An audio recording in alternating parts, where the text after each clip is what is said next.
Bonjour à toutes les étudiantes et les étudiants de L3, de géographie et aménagement. Donc, je suis Marianne Cohen, membre de la commission pédagogique et votre référente pour l'année. Je vais vous présenter rapidement votre cursus et je reste bien entendu à votre disposition pour toute question. Vous voyez ici une petite icône avec le masque. Il va falloir bien sûr respecter les gestes barrières et surtout ne pas oublier de vous munir de votre masque, voire de vos masques, si vous avez des masques jetables et que vous devez passer plus de 4 heures à l'université. Respectez les gestes barrières. Pensez aussi à prendre un peu de gel hydroalcoolique. Ce ne sera sûrement pas du luxe. Voilà, donc sur les responsables à votre écoute, vous avez donc votre référente L3, donc moi-même, Marianne Cohen, avec mon adresse mail et puis des rendez-vous à la demande. On essaiera également d'organiser des réunions en février, notamment pour la présentation des parcours de master que l'université peut vous proposer. Ensuite, vous avez l'enseignante référente pédagogique pour Erasmus, votre responsable administratif, Sylvaine Poulet, et votre gestionnaire pédagogique, M. Poil, qui est lui sur le site de Clignancourt. Alors ici, je m'adresse à l'ensemble de la promotion de la licence, mais j'ai quand même pensé aussi aux primo-arrivants, c'est-à-dire les étudiants qui viennent nous rejoindre au niveau de la L3, soit venant des prépas aux grandes écoles, soit de notre université, soit des étudiants qui nous arrivent par Campus France. Donc vous trouverez en fait dans le PowerPoint destiné aux étudiants de L1 toutes les informations concernant les modalités du contrôle, le fonctionnement de l'espace numérique de travail, etc. Tout ce qui vous est utile pour bien vous débrouiller pendant votre année de L3. Alors, cette année, elle est importante parce que c'est une année qui va clore finalement votre cycle de licence. Et terminer ce cursus de licence en beauté, c'est aussi une façon pour vous de bien vous préparer et de bien être en position pour pouvoir ensuite vous orienter vers le master pour ceux qui souhaitent poursuivre leurs études. Donc sachez que maintenant, il existe des procédures de préinscription en master, c'est-à-dire que l'inscription n'est pas automatique et l'inscription va dépendre aussi, bien sûr, de vos résultats. Donc, pensez-y, investissez beaucoup, notamment dans le premier semestre, mais également dans le deuxième. Voilà, parce que cela va dépendre finalement de votre réussite pour votre insertion future dans les masters.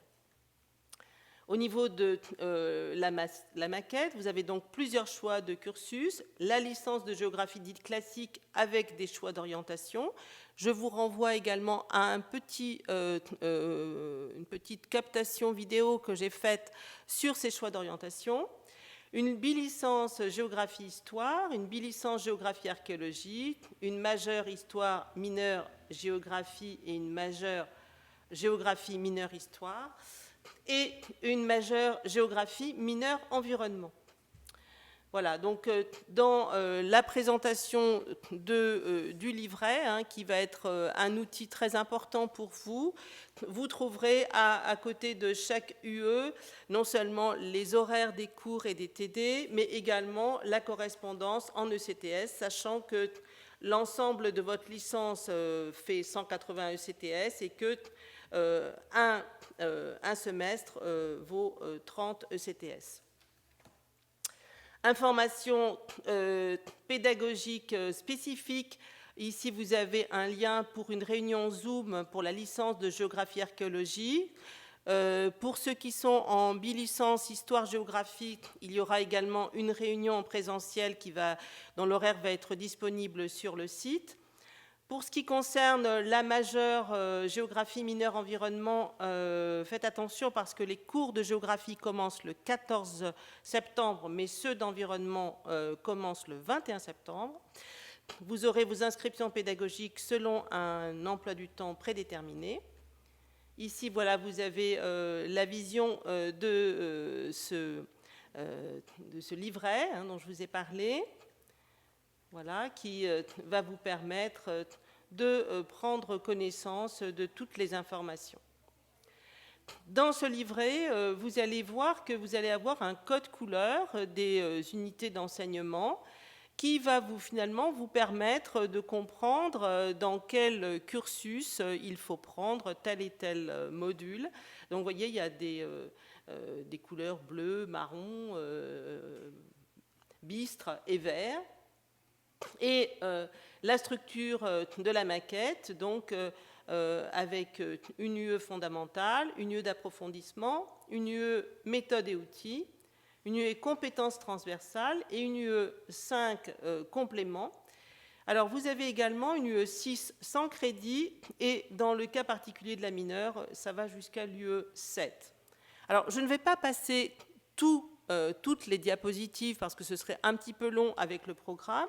Je vais juste vous montrer ici, voilà, l'UE1. Vous avez l'UE1 qui va être constitué pour ceux qui font la licence de géographie par 2 enseignements à choisir parmi 3. Voilà. Donc là, vous avez un certain nombre de conseils qui vous sont donnés. Vous voyez que l'UE, par exemple, risque et société, est obligatoire pour la bilicence géographie-histoire, mais elle est au choix pour la bilicence géographie-archéologie. Si on regarde le deuxième constitutif, épistémologie et histoire de la géographie, vous voyez qu'il est obligatoire pour la bilicence géographie-histoire, il est obligatoire pour la majeure géographie mineure-histoire, et il est optionnel pour ceux qui sont en majeure géographie, mineure, environnement. Voilà. Donc là, il faut bien faire attention à cela. Voilà, je ne vais pas vous montrer tout dans le détail. Vous trouverez à la fin également de ce PowerPoint les horaires concernant la mineure avec cette spécificité sur l'emploi du temps. Et vous trouverez également ensuite, à la suite de ce PowerPoint, la même chose pour le semestre 2, donc le semestre 6 de votre licence, le deuxième semestre de votre licence 3. Voilà, exactement la même structure. Voilà. Je reviens un instant sur le site Moodle, qui est très important, sur lequel vous trouverez toutes des ressources pédagogiques. Donc, on vous incite, bien entendu, à le consulter très régulièrement. La bibliothèque de Clignancourt, qui vous est dédiée également sur le site, qu'on vous engage, bien sûr, à fréquenter, notamment pendant vos intercours. Et puis, ici, voilà la présentation de cette bibliothèque. Voilà. Également, j'attire votre attention sur les ressources électroniques. C'est quelque chose qui est très important, qui nous a été absolument capital pendant la période de confinement l'année dernière. J'espère que nous ne la connaîtrons pas cette année, mais néanmoins, prenez l'habitude aussi de consulter ces ressources électroniques qui sont très précieuses. Voilà. Et puis, je conclus en vous souhaitant à tous une bonne rentrée et une excellente année de L3 de géographie et aménagement parmi nous. Merci de votre attention.